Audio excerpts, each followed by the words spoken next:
À travers des aquarelles, dessins et photographies, l'exposition Flora Magnifica met en lumière l'étude des plantes depuis la naissance de la botanique moderne au XVIIIe siècle. Parmi les nombreux artistes présents figurent des illustrateurs et botanistes contemporains, monégasques et régionaux, tels qu'Étienne Clérici, Jean-Baptiste Barla ou encore Honoré Ardoino.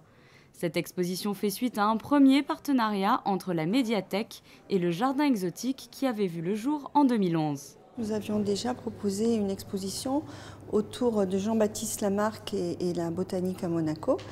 Et puis ce projet s'étant très bien passé, on a eu envie de collaborer à nouveau.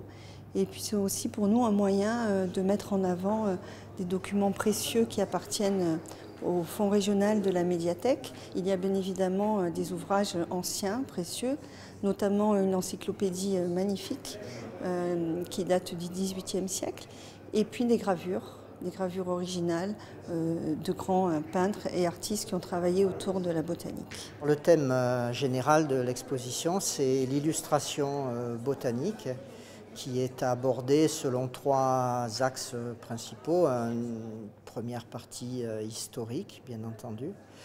Une deuxième partie est plus particulièrement consacrée aux artistes de Monaco qui ont travaillé sur ce sujet.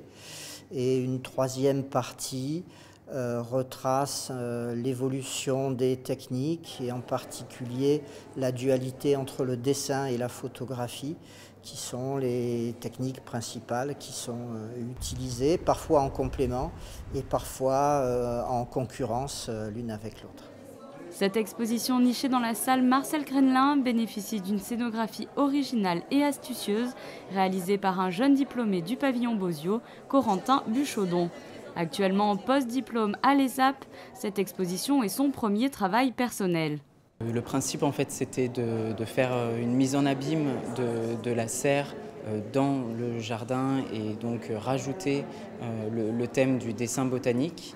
Et finalement, on a assez vite conclu avec l'équipe des commissaires à ce principe de construire deux serres assez imposantes dans l'espace pour vraiment prendre tout l'ensemble de la salle d'exposition.